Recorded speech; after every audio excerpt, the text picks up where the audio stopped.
Sysdig's cloud detection response platform bridges the gap between the cloud tenant, the Kubernetes workloads that run within those cloud providers, as well as the process that are actually executed within containers running in Kubernetes. Now, looking at this view, you can already see that we correlate or aggregate event data from different cloud providers. So we can see that we have AWS CloudTrail, we have Google's audit logging, as well as what's not seen on screen, which includes Azure's platform logs. Now, the events themselves, just like any logs, will have different priorities. So they can be from informational, warning, critical, or low, medium, high. So in this case, low is blue. So we're going to focus on what's going on here in the AWS environment. Red are critical events. Now, the first one that's worth pointing out in this AWS environment is we can see the account ID. So it's a very specific tenant that we're dealing with. In it, we can see that multi-factor authentication was actually deactivated for a specific user. Now, this in itself is something to be concerned with. We can see the MITRE ATT&CK tactics, which MITRE ATT&CK is a useful framework to tell us that this is usually associated with persistent threats. We can see that they want to evade detection because they're turning off that extra layer of security, which is essentially another layer of authentication. So they're modifying the authentication process. What we know from the event is that it's critical. It's something we should be concerned with. The user who made the change was this Jorge Salamero. And what's more important, they made the change from within AWS as an AWS internal source IP, and it was done within the region of US East 1. Now, this is going to be really important to know as we tie the story from the cloud tenant down to the container level. Now, this user, we can see that 3 events played out. Clicking into the event view, we can see that the user Jorge Salamero in all 3 scenarios had disabled MFA for different users. And these users include the likes of, in this case, it was Jorge Salamero turned it off for Manuel Bora, and it was done within the same region of US East 1. And again, we have that additional context of what was the account ID, what was the IAM user, and again, what was the source IP if the change was made from outside the environment. Now, going back to the summary view, we know that once MFA was turned off for those users, we're starting to see users log in without MFA. That's something for us to be concerned with. We can see from what source IP they actually logged into the cloud environment. And again, we can set up certain guardrails to detect when a user logs in from a suspicious source IP. But in this case, all they needed was password. So we don't know if it was an adversary who got access to the password sensitive credentials, and they didn't have a source of MFA to prevent them from accessing the environment. So what we want to do is look at these suspicious behaviors and tie that to the Kubernetes environment.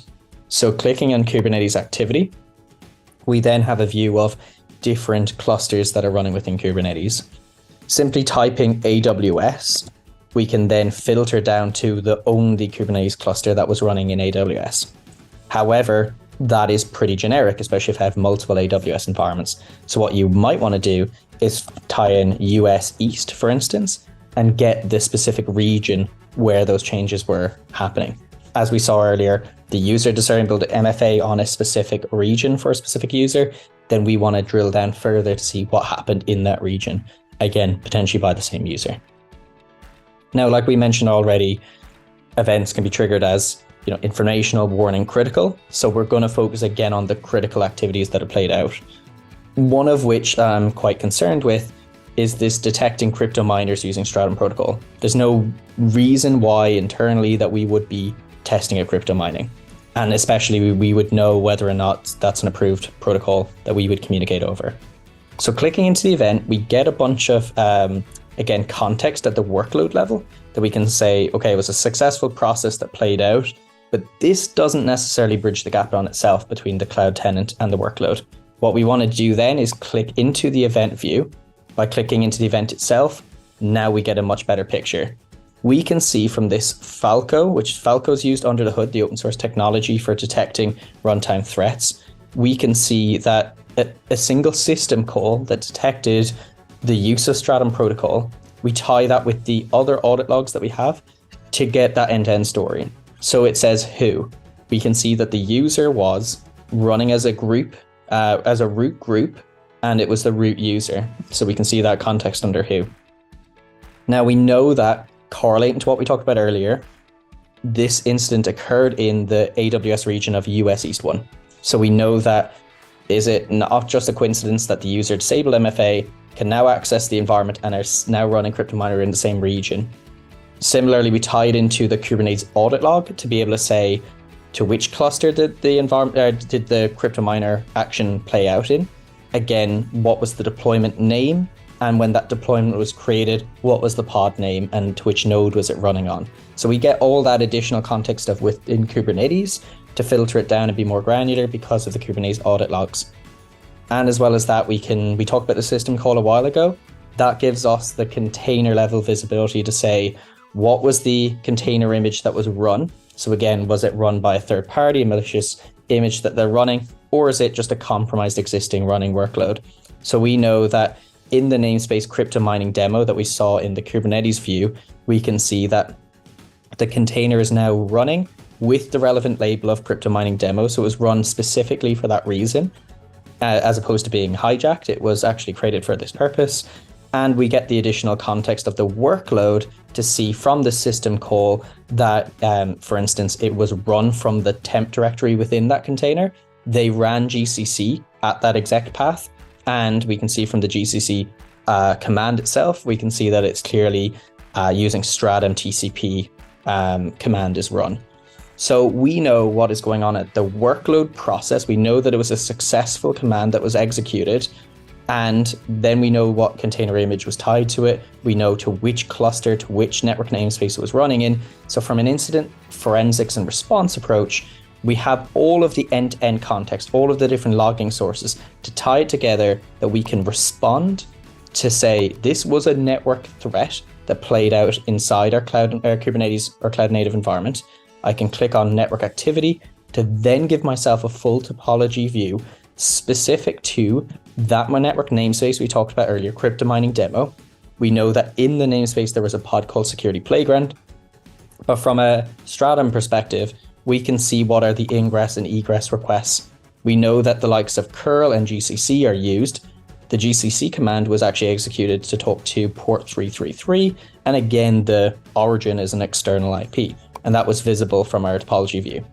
Now, if we wanted to blacklist to prevent these kind of threats from playing out, where requests could go to suspicious destination IPs, we can then click on generate policy.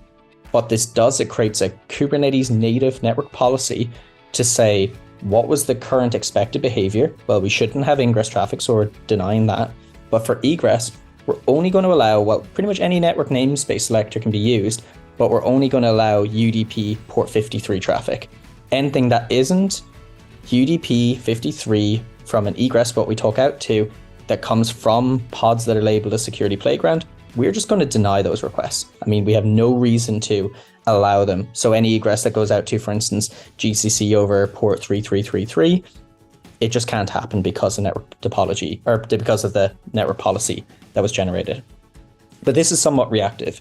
If an organization wanted to be proactive, they could then choose a different cluster, choose a namespace that they want to focus on, like this log4j example, see the full topology view, and naturally generate a policy to say, what are the connections I do or do not permit? But this is still somewhat reactive. What we want to do is go back to our insights view. So we go back here, maybe filter for the timestamp we were talking about a while ago, and look back at what happened at the very beginning. We talked about a user disabling MFA in order to log into the console without that additional method of security.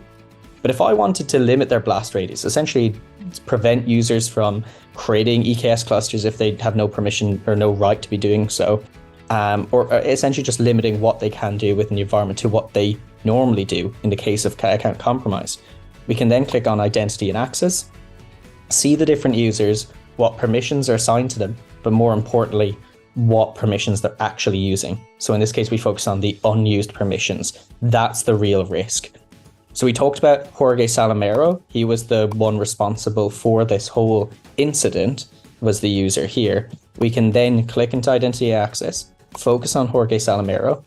We can see that Under actionable risk, they are categorized as a critical risk. That means that they are given an excessive amount of permissions, but more or less underutilizing most of those permissions. From a proactive response to prevent this kind of threat from happening in the future, we can click on Optimize IAM Policy. What this does, similar to network policy, it limits only to what the user really should, what we've seen, what they should have allow access on, and everything else will ultimately drop those permissions, so that the user, in the case of an account compromised without MFA enabled, they essentially are limited to certain actions within the cloud environment. And that way we have shown how we tie the system calls, the Kubernetes audit log, as well as the cloud audit logs to give an end-to-end story of why Sysdig's cloud detection response solution uniquely addresses these threats in the cloud. Hopefully that's helpful.